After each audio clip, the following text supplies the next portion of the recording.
Chapter number 6 chemical bonding. अब तक हमने जो 5 चैप्टर्स कंप्लीट कर लिए उसका हमने सारी बेसिक पढ़ ली है कि एटम क्या है, डिस्कवरी ऑफ एटम क्या है।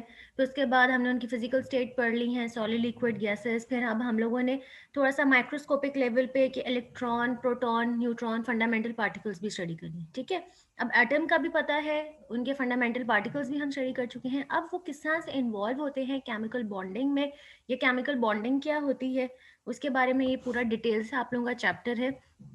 ठीक है, चैप्टर नंबर 5 और चैप्टर नंबर 6 आपकी बुक के सबसे इंपॉर्टेंट चैप्टर्स हैं। ठीक है, अच्छा जी, chapter number 6 name chemical bonding. सबसे पहले जी आपके पास केमिकल बॉन्डिंग होती क्या है। केमिकल बॉन्ड कभी भी अगर बनता है उसके लिए मिनिमम 2 एटम्स रिक्वायर्ड होते हैं। ठीक है, मिनिमम एक एटम के दरमियान में कभी भी एक एटम करेगा किससे बॉन्डिंग। ठीक है, तो इसलिए मिनिमम 2 एटम्स रिक्वायर्ड होते हैं। 2 और मोर देन 2 एटम्स हो सकते हैं, आयंस हो सकते हैं। उनके दरमियान में जो अट्रैक्टिव फोर्सेस हैं वो बेसिकली क्या होता है, केमिकल बॉन्ड, और वो फोर्सेस उनको होल्ड करती हैं। ठीक है, होल्ड्स टुगेदर। 2 और मोर एटम्स हो सकते हैं, आयंस हो सकते हैं, मॉलिक्यूल्स हो सकते हैं, तो आपके पास वैरायटी ऑफ कंपाउंड्स आते हैं। ठीक है, तो केमिकल बॉन्ड बेसिकली क्या है, फोर्स ऑफ अट्रैक्शन है उनके दरमियान में। ठीक है, अब वो एटम पे डिपेंड करता है, नेचर ऑफ एटम पे डिपेंड करता है कि वो किस तरह की अट्रैक्टिव फोर्सेज होंगी, वो कौन सा बॉन्ड बनाएंगे। ठीक है, हम लोगों ने प्रीवियस चैप्टर्स के अंदर इंटरमॉलिक्यूलर फोर्सेस पढ़ चुके हैं, यानी मॉलिक्यूल्स के दरमियान। अब मॉलिक्यूल के अंदर कौन सी है, यानी कि एटम्स के अंदर कौन सी फोर्सेस हैं, हमने इस चैप्टर के अंदर वो पढ़नी, यानी कि इंट्रामॉलिक्यूलर। ठीक है, इंटरमॉलिक्यूलर हम लोग स्टडी कर चुके हैं। Now we are going to study intramolecular force of attraction. ठीक है, विच होल्ड्स टुगेदर 2 और मोर मॉलिक्यूल एटम्स और मॉलिक्यूल। ठीक है, यानी कि attractive forces within atom. The forces which are responsible for such bonding and shapes of molecules form as a result of a chemical combination. ठीक है, chemical combination की वजह से दो एटम्स हैं। ठीक है, अब वही आपके पास कार्बन और ऑक्सीजन कंबाइन होते हैं तो कार्बन डाइऑक्साइड बना देते हैं, वही कार्बन और ऑक्सीजन कंबाइन होते हैं तो कार्बन मोनोऑक्साइड बना लेते हैं। उनकी शेप डिफरेंट है, कार्बन डाइऑक्साइड की शेप डिफरेंट है, उनके दोनों के वर्किंग भी डिफरेंट है। कार्बन डाइऑक्साइड की वर्किंग अलग है, कार्बन मोनोऑक्साइड की वर्किंग अलग है। ठीक है, सिर्फ एटम्स क्या है, कार्बन और ऑक्सीजन, किस तरह से वो कंबाइन होंगे और कितने नंबर, यानी कार्बन डाइऑक्साइड के अंदर एक कार्बन और 2 ऑक्सीजन है कार्बन डाइऑक्साइड, लेकिन कार्बन मोनोऑक्साइड में एक कार्बन और एक ही ऑक्सीजन। ठीक है, यानी कि उसमें नंबर ऑफ एटम्स कितने होंगे, आपके एटम सेम है यानी कार्बन और ऑक्सीजन है, लेकिन उनका वे ऑफ कॉम्बिनेशन के वो कैसे कंबाइन होंगे केमिकली, उसके पास इस तरह से आपके पास वैरायटी ऑफ कंपाउंड्स आते हैं। ठीक है, इस चैप्टर के अंदर हम लोगों ने नेचर ऑफ केमिकल बॉन्ड्स इनको स्टडी करना है। ठीक है, यहाँ पे उन्होंने आपको एक डायग्राम दी हुई है केमिकल बॉन्ड की। ठीक है, यहाँ पे यानी कि सेंटर में कोई और है, ये जो आपको ग्रीन नजर आ रहा है, छोटी लाइट ब्लू बॉल अलग हैं, ये रेड अलग। ठीक है, उसके बाद आ जाते हैं कॉजेस ऑफ केमिकल कम्बिनेशन के बेसिकली कोई भी एटम्स हैं या आइंस हैं वो कंबाइन क्यों हो रहे हैं, केमिकल कम्बिनेशन क्यों हो रहा है। ठीक है, उसकी रीज़न ये है कि आपके पास जो भी एटम है एलिमेंट है अदर देन नोबल गैसेस। ठीक है, जो नोबल गैसेस हैं जैसे आपके पास हीलियम, नियॉन, क्रिप्टॉन, जिनॉन, इनके अलावा। ठीक है, इनको कहने की नोबल गैसेस कहने की रीज़न ही यही है कि ये जो है इनर्ट है, ये यानी कि केमिकली रिएक्टिव नहीं है, ये किसी के साथ बॉन्ड नहीं बनाते। रीज़न ये है कि जब आप लोग इलेक्ट्रॉनिक कन्फिगरेशन देखते हैं हीलियम की, नियॉन की, ठीक है, तो इनका ऑर्बिटल जो है वो कंप्लीट है, सेटिस्फाइड है, उनको ज़रूरत नहीं है अपने किसी के साथ भी बॉन्डिंग करने की। जैसे हीलियम की यहाँ पर उन्होंने दिखाई हुई है, हीलियम का एटॉमिक नंबर है 2, तो इसका मतलब है इसकी इलेक्ट्रॉनिक कन्फिगरेशन क्या हो जाएगी आपके पास 1s और ये 2 इलेक्ट्रॉन्स हो गए। ठीक है, यानी कि इसका s ऑर्बिटल सेटिस्फाई है 2 इलेक्ट्रॉन्स के साथ। एक अगर हम नियॉन देते हैं, नियॉन का एटॉमिक नंबर इज 10। ठीक है, तो 1s2, 2s2, 2px, 2py, 2pz सब सेटिस्फाइड हैं 2 इलेक्ट्रॉन्स के साथ। तो इसलिए नोबल गैसेस के असल में वैलेंस शेल जो होती है वो कंप्लीट होती है, इसलिए वो किसी के साथ भी केमिकली कंबाइन नहीं होते। ठीक है, नॉर्मल कंडीशन में। आप एक्सेप्शनल केसेस हर जगह पे आप बहुत फोर्स अप्लाई कर दो, कुछ ड्रास्टिक कंडीशंस अप्लाई कर दें तो ये नोबल गैसेस भी मजबूर हो जाती हैं, वरना नॉर्मल कंडीशंस पे इनका कोई मूड नहीं होता कि ये बॉन्डिंग करें। ठीक, रीज़न क्या है, क्योंकि इनकी वैलेंस शेल जो है वो सेटिस्फाई है, यानी कि सारी जो है वो फिल्ड है। ठीक, इसका मतलब है जो बाकी एटम्स हैं वो बॉन्डिंग कर रहे हैं, उनकी बॉन्डिंग करने की फिर रीज़न क्या हुई कि उनका जो वैलेंस शेल है वो कंप्लीट नहीं होता। ठीक है, उनका वैलेंस शेल सारे अदर देन नोबल गैसेस जितने एलिमेंट्स हैं उन सब की वैलेंस शेल जो है वो कंप्लीट नहीं है, ठीक है। किसी की वैलेंस शेल के अंदर 1 इलेक्ट्रॉन होगा, और आपको पता है कि सेटिस्फाई होने के लिए वैलेंस शेल जो है ऑक्टेट रूल यानी कि 8 होने चाहिए। किसी की 1 होगा तो उसको 7 चाहिए, या वो 1 को भी लूज कर दे, ठीक।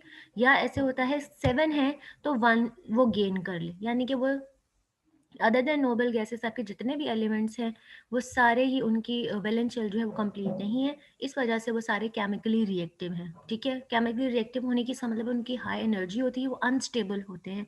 उनको होता है कि हम स्टेबल होने के लिए अपने ऑक्टेट को कंप्लीट कर लें, ठीक है। It has been observe that chemical reactivities of elements depend upon their characteristic electronic configuration, ठीक है। इसलिए कल आप लोगों को इलेक्ट्रॉनिक कॉन्फ़िगरेशन करवाई थी कि अगर आप कोई से भी एलिमेंट की इलेक्ट्रॉनिक कॉन्फ़िगरेशन करेंगे तो आपको पता चलेगा कि उसका ऑक्टेट जो है या वैलेंस शेल वो कंप्लीट नहीं है। Other than noble gases, the noble gases with electronic configuration of valence shell जैसे हीलियम 1s2 है, ये उन्होंने बाकी नियॉन, आर्गॉन, क्रिप्टॉन, जिनॉन, इन सब की जो वैलेंस शेल है ना वो NH2 NP6 यानी S के अंदर 2 आने चाहिए थे तो उनके हैं, ठीक है। P के अंदर 6 आने चाहिए वो उनके हैं। यहाँ पे N इसलिए लिखा हुआ है वो शेल नंबर डिफरेंट हो सकता है। नियॉन के केस में ये 2 होगा, आर्गॉन के केस में ये 3N थर्ड शेल हो जाती है, ठीक है। इसलिए उन्होंने एन लिखा हुआ है। बाकी जर्नल सारे ही नोबल गैसेस की इलेक्ट्रॉनिक कॉन्फ़िगरेशन जो है वो NH2 NP6 है, ठीक। Show literal tendency to react chemically, जो लिटरल टेंडेंसी का मेंशन है इसका मतलब है ड्रास्टिक कंडीशंस के ऊपर, ठीक। अदरवाइज जो है ये बॉन्डिंग नहीं करते नॉर्मल कंडीशंस में। A noble gas does not react with any with another noble gas, यानी आपको जैसे हाइड्रोजन गैस में क्या होता है H2, हाइड्रोजन और हाइड्रोजन के साथ कर रहा है, ठीक है। इस तरह से कभी भी आपको हीलियम 2 नहीं मिलेगा, He2 नहीं मिलेगा, यानी हीलियम हीलियम के साथ नहीं कर रहा होगा, नियॉन नियॉन के साथ नहीं कर रहा होगा, ठीक है। ये इस तरह से है। उसके बाद this can be explain on the basis of A special electronic configuration. उन्होंने शो की हुई है कि उनका आउटर मोस्ट Sp और P दोनों जो हैं वो कम्प्लीटली फिल्ड हैं, इस वजह से ये केमिकली इनर्ट हैं, ठीक है। अच्छा जी, all other elements combined with one other, सारे एलिमेंट्स एक दूसरे के साथ कंबाइन होते हैं। For example H2 O2 N2 Cl2, ठीक है, सारे एक दूसरे के साथ कंबाइन होते हैं due to inherent tendency to stabilize themselves. Inherent यानी उनको होता है कि हम लोगों ने अपने आप को स्टेबल करना है।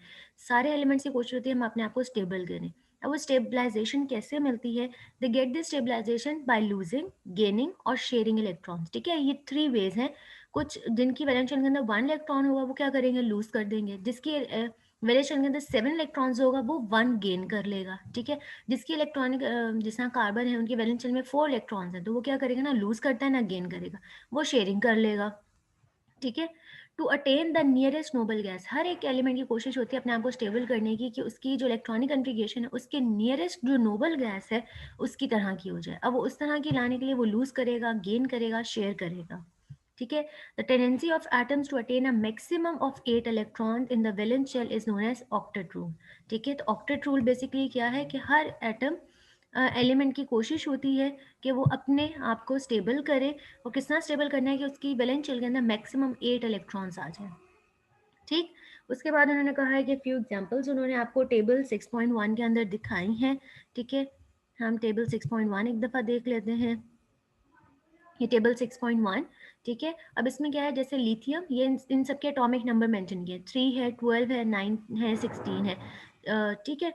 अच्छा जी, अब यहाँ पे इसकी अगर इलेक्ट्रॉनिक कॉन्फ़िगरेशन लिथियम की अभी देखी जाए तो क्या है, 3 इलेक्ट्रॉन्स हैं तो 1s2 2s1। इसका ये S जो है ये पार्शली फिल्ड है, अपने आप स्टेबल नहीं है। ये क्या करेगा, ये क्या, अब इसको क्या करना चाहिए, अपना ऑक्टेट कंप्लीट करना चाहिए ना, तो इसकी वैलेंस शेल के अंदर 1 इलेक्ट्रॉन है, ठीक है। ये 1 का मतलब है ये फर्स्ट शेल है। सेकेंड शेल में कितने इलेक्ट्रॉन है, 1 1 इलेक्ट्रॉन है। या तो इसको 7 गेन करना मुश्किल है तो ये क्या करेगा, ये अपना लूज कर देगा, तो यहाँ पे लॉस ऑफ इलेक्ट्रॉन होगा और ये 1s2 के अंदर कन्वर्ट होगी, और इसकी कौन से अपने हीलियम नियरेस्ट जो नोबल गैस है उसकी तरह की इलेक्ट्रॉनिक कॉन्फ़िगरेशन इसने अटेन कर ली है। अगर यहाँ पे मैग्नीशियम 12 है तो ये उन्होंने 1s2 2s2 2p6 3s2, ये तो गई इसकी इनर शेल्स, इसकी आउटर शेल हो गई ये 3s2, ठीक है। अब इसकी आउटर मोस्ट शेल के अंदर 3s2, अभी भी इसको 6 इलेक्ट्रॉन्स चाहिए, या ये अपने 2 भी लूज कर दे। अगर ये इसके लिए इजी है कि अपने 2 लूज कर दे, ठीक है, तो इलेक्ट्रॉन लॉस होगा और इसकी इलेक्ट्रॉनिक कॉन्फ़िगरेशन इस तरह से हो गई। अब ये किससे सिमिलर है, नियॉन की तरह की, ठीक है। इसी तरह से फ्लोरीन, फ्लोरीन क्या कर रहा है, उसकी आउटर मोस्ट शेल के अंदर, ये सारी आउटर मोस्ट शेल है 2 वाली, 2s2, इस तरह टोटल आप काउंट करोगे 7 इलेक्ट्रॉन्स है। ऑक्टेट कंप्लीट करने के लिए इसको 8 इलेक्ट्रॉन चाहिए, तो क्या करेगा, इजी इसके लिए कि एक इलेक्ट्रॉन को गेन कर ले और इस तरह की इलेक्ट्रॉनिक कन्फिगरेशन होगी, और ये इलेक्ट्रॉनिक कन्फिगरेशन भी नियॉन के साथ, ठीक है। तो हर एलिमेंट कोशिश करता है जो इसके नियरेस्ट नोबल गैस है उस तरह की वो इलेक्ट्रॉनिक कन्फिगरेशन को अटेन कर ले, ठीक है।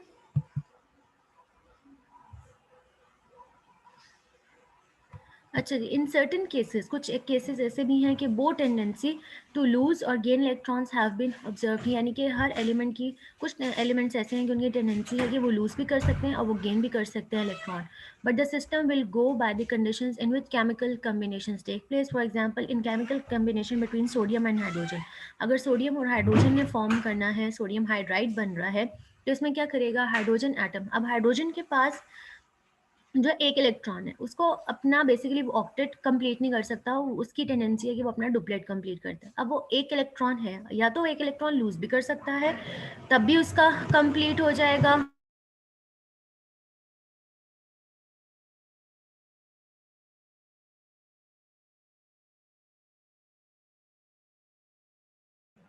वो एक इलेक्ट्रॉन अपना लूज भी कर देगा, और एक जो है हाइड्रोजन की टेंडेंसी है कि वो एक इलेक्ट्रॉन गेन करके अपना डुप्लेट भी कंप्लीट कर ले, ठीक है।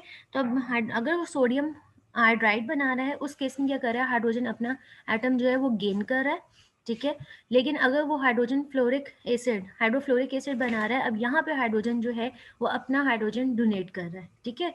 तो डिपेंड्स है वो किसके साथ केमिकल बॉन्ड बना रहा है, उसके अकॉर्डिंगली वो अपना लूज भी करते हैं और गेन भी करते हैं।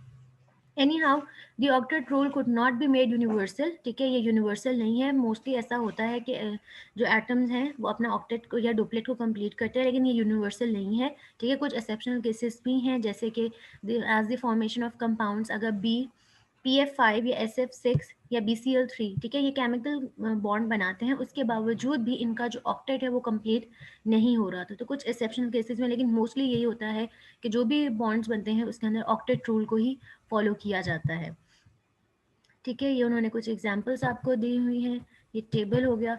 उसके बाद अब जब केमिकल बॉन्ड बन रहा होता है, ठीक है, तो क्या होगा, उसके लिए एटम्स एक दूसरे के करीब आते हैं, ठीक है। अब उसके अंदर एनर्जीज का भी रोल है कि जब भी एटम्स एक दूसरे के करीब आएंगे, फॉर एग्जांपल अगर हाइड्रोजन हाइड्रोजन आ रहा है या हाइड्रोजन ऑक्सीजन नहीं आ रहा है, सेम आ रहे हैं या डिफरेंट आ रहे हैं, जब भी एटम्स एक दूसरे एक स्पेसिफिक डिस्टेंस तक रहते हैं तो ठीक है, लेकिन जब एक स्पेसिफिक डिस्टेंस को क्रॉस करते हुए एक दूसरे के ज़्यादा करीब आते हैं तो उस टाइम पे दो फोर्सेज होती हैं, एक अट्रैक्टिव फोर्सेज होती हैं और एक रिपल्सिव फोर्सेज, ठीक है। जब भी दो एटम्स एक अपने स्पेसिफिक डिस्टेंस से उसको क्रॉस करते हुए ज़्यादा एक दूसरे करीब आती हैं तो दो फोर्सेस ऑपरेट होती हैं, एक अट्रैक्टिव फोर्सेस और एक रिपल्सिव। अब अट्रैक्टिव फोर्सेस कौन सी हैं कि एक का जो न्यूक्लियस है वो दूसरे की इलेक्ट्रॉन्स को अट्रैक्ट कर रहा होता है, वो अट्रैक्टिव फोर्सेस होती हैं। अब रिपल्सिव फोर्सेस क्यों हैं, उसके वैलेंस शेल के इलेक्ट्रॉन, एक के वैलेंस शेल के इलेक्ट्रॉन दूसरे वैलेंस शेल के इलेक्ट्रॉन, ठीक है, एक दूसरे को रिपेल कर रहे होते हैं, ठीक। लेकिन अगर अट्रैक्टिव फोर्सेस डोमिनेंट होंगी तो उनके दरमियान में बॉन्ड बन जाएगा, अगर रिपल्सिव फोर्सेस डोमिनेंट हुई तो फिर उनके दरमियान में बॉन्ड नहीं बनता, ठीक है। और यहाँ पे उन्होंने लिखा हुआ है कि according to the modern theory of chemical bonding atoms form bond as it leads to a decrease in energy. Bond कब बनेगा, जब उनके दरमियान में डिक्रीज इन एनर्जी, जब वो उनकी एनर्जी कम हो जाती है, ठीक है। अब एग्जांपल उन्होंने दिया है कि when two hydrogen atoms approach each other forces of attraction and repulsion operate simultaneously, ठीक है। फोर्स ऑफ अट्रैक्शन भी आपको बताया, एक का न्यूक्लियस दूसरे के इलेक्ट्रॉन को अट्रैक्ट कर रहा होता है, ये फोर्स ऑफ अट्रैक्शन है। रिपल्शन कौन सी होती है कि दोनों के वैलेंस शेल के इलेक्ट्रॉन्स एक दूसरे को रिपेल कर रहे होते हैं, ठीक है, ये दोनों फोर्सेस। अब अगर attractive forces tend to bring the two, और जब अट्रैक्टिव फोर्सेस ज़्यादा हो जाएंगी तो क्या करेंगे कि उनको दोनों एटम्स एक दूसरे के क्लोज आ जाएंगे और जो उनकी पोटेंशियल एनर्जी है of this system is decrease, ठीक है। अगर तो एनर्जी हो गई डिक्रीज तो इनके दरमियान में केमिकल बॉन्ड बनेगा, लेकिन ऑन द अदर हैंड अगर the repulsive forces tend to push the atoms apart and the potential energy of the system increase, लेकिन रिपल्सिव फोर्सेस क्या कोशिश करती हैं कि वो एक दूसरे से दूर हो जाए।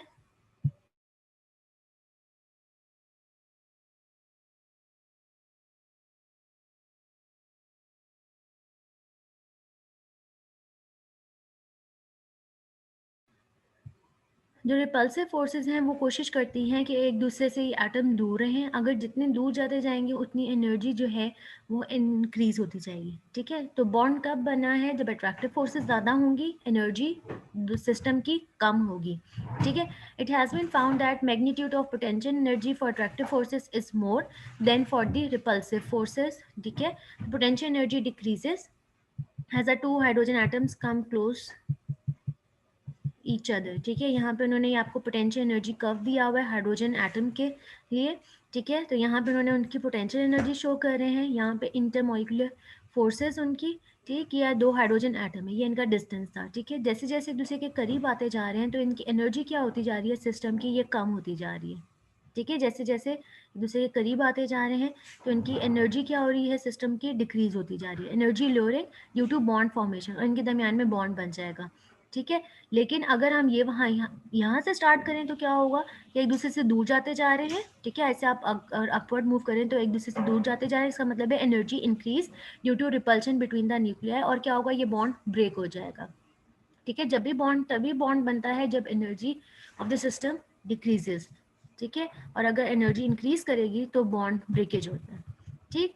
Eventually a state corresponding to the distance of, अच्छा, एक स्पेसिफिक, हर जब भी बॉन्ड बनता है तो एक स्पेसिफिक उसके अंदर आपके पास डिस्टेंस होता है हर एक के लिए, ठीक है। तो हाइड्रोजन के अगर एटम्स एक दूसरे के डिस्टेंस 75.4 पिकोमीटर इतने एक दूसरे के करीब आ जाते हैं, वे फिर क्या होता है, अट्रैक्टिव फोर्सेस डोमिनेंस, ठीक है। 75, हर एटम्स टू एटम ये वेरी करता है डिस्टेंस, ठीक है। इनका बॉन्ड डिस्टेंस इसको कहते हैं, यानी कि वो डिस्टेंस जिसके ऊपर इनका बॉन्ड बना है, ठीक है। तो बॉन्ड डिस्टेंस इसका कितना है, 75.4 picometer is reached where the attractive forces dominate the repulsive forces, dominant हो जाएंगी, ठीक है, ओवर रिपल्सिव फोर्सेस। और potential energy of the system क्या है, इस टाइम पे डिक्रीज हो गई, कितनी डिक्रीज है, -436 किलो जाउल पर मोल, इतनी कम हो जाएंगी। उसके बाद here the potential energy of the system is minimum, the hydrogen atoms are said to be bonded to form a stable molecule। इसका मतलब है जो डिस्टेंस था 75.4, इसको हम क्या कहेंगे, बॉन्ड डिस्टेंस या बॉन्ड लेंथ, कि ये वो डिस्टेंस है जिसके ऊपर इनका बॉन्ड बना है, ठीक है। ये एटम टू एटम जो है वो वेरी करता है, सबका 75.4 नहीं होता। अगर 75.4 से ये वैल्यू बढ़ती जाएगी 80 90, इसका मतलब बॉन्ड ब्रेकेज हो जाएगी, ठीक। अच्छा जी, when the atom approaches the distance of minimum energy, उस टाइम एनर्जी इसकी कितनी है, -436 किलो जाउल पर मोल, ठीक है। तो the amount of energy evolve is 436, ठीक है, क्योंकि माइनस इसका मतलब है कि एनर्जी इवॉल्व हुई है, इस बॉन्ड फॉर्मेशन है, या इसको हम कहेंगे ये बॉन्ड फॉर्मेशन एनर्जी है, कि बॉन्ड फॉर्म होते हुए ये एनर्जी रिलीज हुई है। अगर हमें बॉन्ड ब्रेक करना है हाइड्रोजन गैस का तो हम क्या करेंगे, यही सेम अमाउंट ऑफ एनर्जी जो है वो एब्जॉर्ब होगी, ठीक है। In order to break the bond the same amount of energy has to be provided, इतनी ही यही एनर्जी हम उसको प्रोवाइड करेंगे तो बॉन्ड ब्रेक हो जाएगा, क्योंकि फॉर्मेशन में भी इतनी एनर्जी अगर रिलीज हुई है तो ब्रेक करने के लिए हमें इतनी एनर्जी चाहिए होगी, ठीक है। ये आपकी बुक्स में कुछ नहीं है, एनर्जेटिक्स और बॉन्ड फॉर्मेशन, ठीक। उसके बाद आ जाते हैं यहाँ पे कुछ लाइंस में अगर लिखा है, for the case where repulsive, वो केस है जहाँ पे repulsive forces are dominant, then attractive forces, the energy of the system increases and it leads to instability, consequently a bond is not formed। In order to understand bonding the relative sizes of atoms should be known, ठीक है। जब भी bond बनता है तो हमें उनके bond atomic sizes भी पता होने चाहिए कि कौन से एटम्स के दरमियान बॉन्ड बन रहा है, तो उसके अकॉर्डिंगली उनकी बॉन्ड लेंथ होती है, ठीक है। तो अब हम मूव करते हैं एटॉमिक साइज के ऊपर, ठीक है। आप सबको पहले आइडिया होगा कि व्हाट इज एटॉमिक साइज, ठीक है, यानी कि जनरली ये कि एटम का साइज, ठीक है। एटॉमिक साइज यानी कि एटम का साइज। अब एटम का साइज हम कहाँ से लेते हैं, अगर तो हमें रेडियाई कैलकुलेट करना होता है तो हम लेते हैं न्यूक्लियस के सेंटर से वैलेंस शेल तक का डिस्टेंस, वो हो गया, ठीक है। या जो वैलेंस शेल का डायमीटर है और आपके पास एटॉमिक साइज।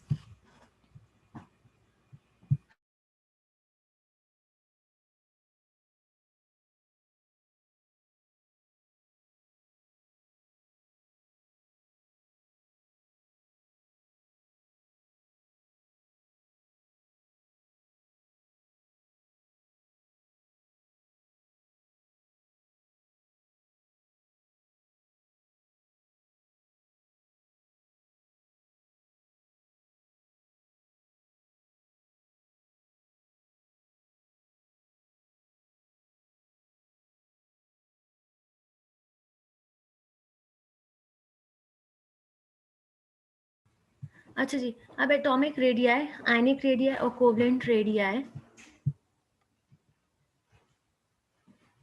अच्छा जी, ये जो अभी अब हमने पढ़ा है ये आपका लॉन्ग क्वेश्चन नहीं है, इट्स अ शॉर्ट क्वेश्चन, कि आपको इसमें से शॉर्ट क्वेश्चन ही आ सकता है कि why atoms do chemical bond, ठीक है, केमिकल बॉन्ड क्यों फॉर्म करते हैं, तो इसकी रीज़न कि उन्हें स्टेबिलिटी गेन करनी है। स्टेबिलिटी किस तरह से गेन होगी कि अगर वो अपनी इलेक्ट्रॉनिक कन्फिगरेशन अपने नियरेस्ट नोबल गैस जैसी अटेन कर दें, ठीक है। ये लॉन्ग क्वेश्चन नहीं है, ये आपका शॉर्ट क्वेश्चन था।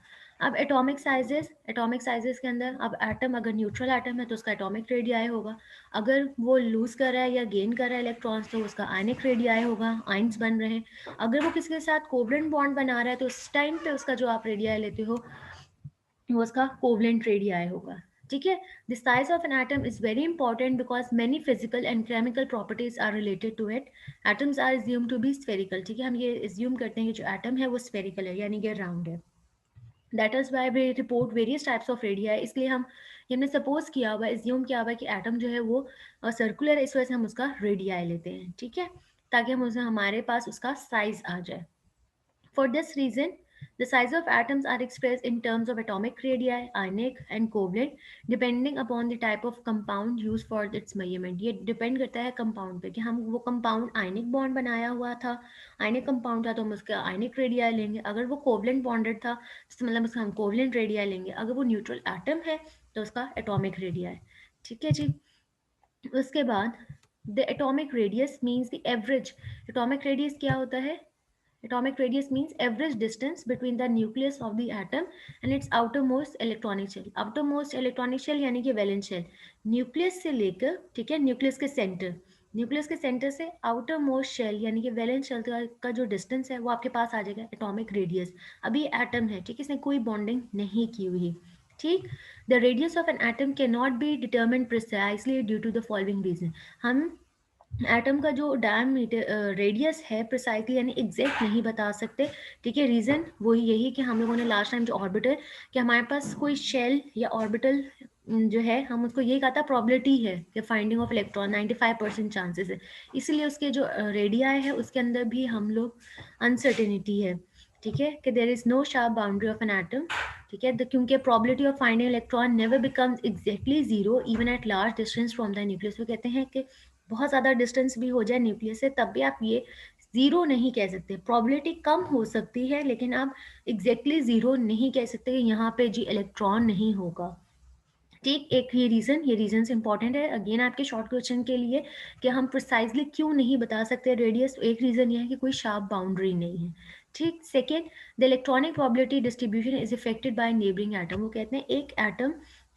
के जो इलेक्ट्रॉन्स हैं उसके वहाँ होने की वो डिस्टर्ब हो जाते हैं अगर उसके नेबर में कैसा एटम है, ठीक है, उसके नेबर में, जैसे फॉर एग्जांपल जैसे मैं डायपोल डायपोल या पढ़ा था डायपोल इंड्यूस्ड डायपोल जो डिबाय फोर्सेस से, कि एक एटम है न्यूट्रल, ठीक है, लेकिन उसके आसपास कोई जो है चार्ज्ड एटम आ गया तो उसने क्या किया, रिपल्शन की वजह से वो डायपोल हो गया था, उसके इलेक्ट्रॉन्स थोड़े से एक तरफ चले गए थे, ठीक है, तो उस टाइम क्या होगा, उसका एटॉमिक रेडियाई चेंज हो जाएगा, ठीक है। The electronic probability distribution is affected, effect होती है by neighboring atoms. For this reason, the size of atom may change from one compound to another. इसलिए हम precisely atom का radius नहीं बता सकते, ठीक है। Atomic radii can be determined by measuring the distance between the center of adjacent atoms with the help of X-rays or by spectroscopic techniques, ठीक है। रेडिया किससे हम मेजर करते हैं, एक्सरे या स्पेक्ट्रोस्कोपिक मेजरमेंट से, ठीक। और ये क्या है, distance between the centres of adjacent atoms, ठीक है, एडजेसेंट यानी कि दो जो सात एटम्स हैं उनके दरमियान का आप डिस्टेंस कैलकुलेट करते हैं, ठीक। अच्छा जी, एटॉमिक रेडियस के बाद आपके पास आ जाती है इसके अंदर variation, variation of atomic radii in the periodic table के पीरियोडिक टेबल के अंदर क्या ट्रेंड है, यानी कि अगर आप ग्रुप में मूव करते हैं या पीरियड में मूव करते हैं तो एटॉमिक ट्रेंड क्या है, ठीक है। तो in general the atomic radii decreases from left to right in a period, from left to right यानी जब आप फॉर एग्जाम्पल हाइड्रोजन से हीलियम मूव कर रहे होते हैं, ठीक है, from left to right, left to right आपके पास पीरियोडिक टेबल में होते हैं उसको हम कहते हैं पीरियड्स, ठीक है। तो उसके अंदर एटॉमिक रेडियाई जो है वो डिक्रीज हो रहा होता है, ठीक है, यानी कि हाइड्रोजन का रेडियस ज़्यादा होगा, हीलियम का रेडियस छोटा होगा। Atomic radii decreases from left to right in a period and increase from top to bottom. Top to bottom आपके पास जैसा जो कॉलम्स होते हैं हम उसको कहते हैं ग्रुप। तो ग्रुप के अंदर क्या ट्रेंड है, अगर ऊपर से नीचे की तरफ मूव करते हैं तो जो एटॉमिक रेडियाई है वो इंक्रीज होता है, लेकिन अगर आप लेफ्ट टू राइट मूव कर रहे हैं तो एटॉमिक रेडियाई क्या है, डिक्रीज हो रहा है। ठीक है, अब इनकी रीजंस आपको आनी चाहिए।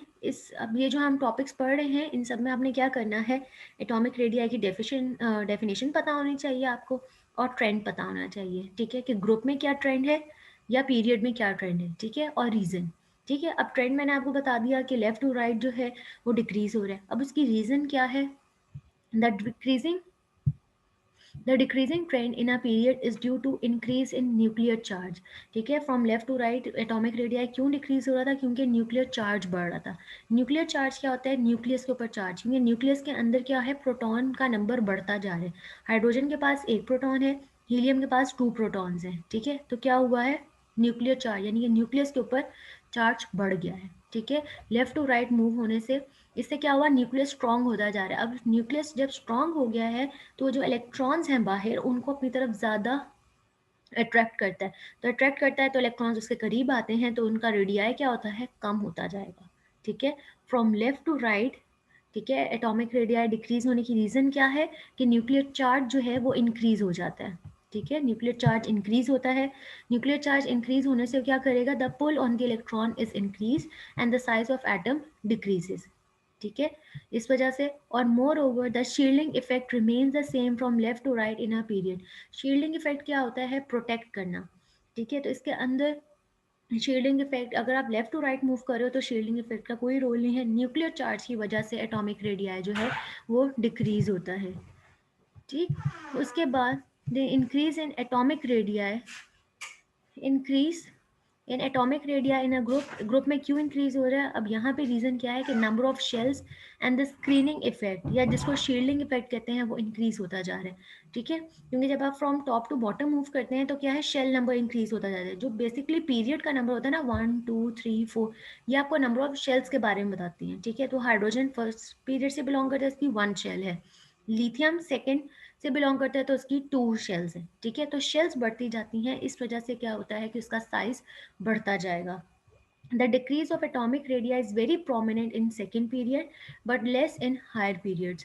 ठीक है, सेकेंड पीरियड यानी कि जो लिथियम वाला पीरियड है उसके अंदर क्या है, एटॉमिक रेडियाई बहुत ज़्यादा डिक्रीज होता है, वो आपको प्रोमिनेंट नजर आएगा। जो बाकी हायर पीरियड्स हैं यानी थर्ड है, फोर्थ, फिफ्थ, उसके अंदर आपको ये ट्रेंड थोड़ा कम नजर आएगा, लेकिन है। ठीक है, more over the decrease is small when we travel from left to right in a transition elements. वो कहते हैं ट्रांजिशन एलिमेंट्स, वो जो आपके डी ब्लॉक एलिमेंट्स है ना, उनको कहा जाता है ट्रांजिशन एलिमेंट्स। ठीक है, तो ट्रांजिशन एलिमेंट्स के अंदर आपको एटॉमिक रेडियाई कम होगा, लेकिन बहुत स्मॉल वैल्यू में चेंज आ रहा होता है, लेकिन कम होता है उसमें भी। ठीक है, the screening effect is also called shielding effect. जो ऊपर यहाँ पे स्क्रीनिंग इफेक्ट की बात की थी ना कि ग्रुप में क्यों इंक्रीज हो रहा है, क्योंकि स्क्रीनिंग इफेक्ट की वजह से, या आप उसके लिए कौन सा वर्ड यूज कर सकते हैं, शील्डिंग इफेक्ट। ठीक है, this is responsible for decrease in force of attraction. Shielding effect से क्या होता है, न्यूक्लियस और वैलेंस शेल के दरमियान में शेल्स आती जाती हैं, तो उसको क्या करती हैं, न्यूक्लियस की इलेक्ट्रॉन्स की तरफ जो अट्रैक्शन है उसको कम कर देती हैं, क्योंकि दरमियान में आप समझिए बैरियर आते जा रहे हैं, जो शेल्स है ना बैरियर्स हैं। ठीक है, जिस वजह से ग्रुप के अंदर एटॉमिक साइज जो है वो इंक्रीज करता है और पीरियड के अंदर डिक्रीज करता है। ठीक है, और यहाँ पे उन्होंने पीरियोडिक टेबल के अंदर ये आपको ट्रेंड शो किया हुआ है। ठीक है, ये वैल्यूज़ इनकी याद नहीं रखनी, बाकी आयनिक रेडिया, कोवलेंट रेडिया हम कल स्टडी करते हैं। सिर्फ आपने याद क्या रखना है, जब हम ट्रेंड पढ़ रहे हैं एक एक डेफिनेशन, यानी एटॉमिक रेडिया की डेफिनेशन, ठीक, उसका ट्रेंड, ग्रुप में क्या हो रहा है, डिक्रीज, ग्रुप में हो रहा है इंक्रीज, पीरियड में हो रहा है डिक्रीज, ये आपको पता होना चाहिए। और रीज़न, ठीक है, कि न्यूक्लियर चार्ज की वजह से, शील्डिंग इफेक्ट की वजह से। आपने ये क्वेश्चन को इस तरह से प्रिपेयर करना है। ठीक है, बस आज को हम यहीं तक लेक्चर रखते हैं, और अब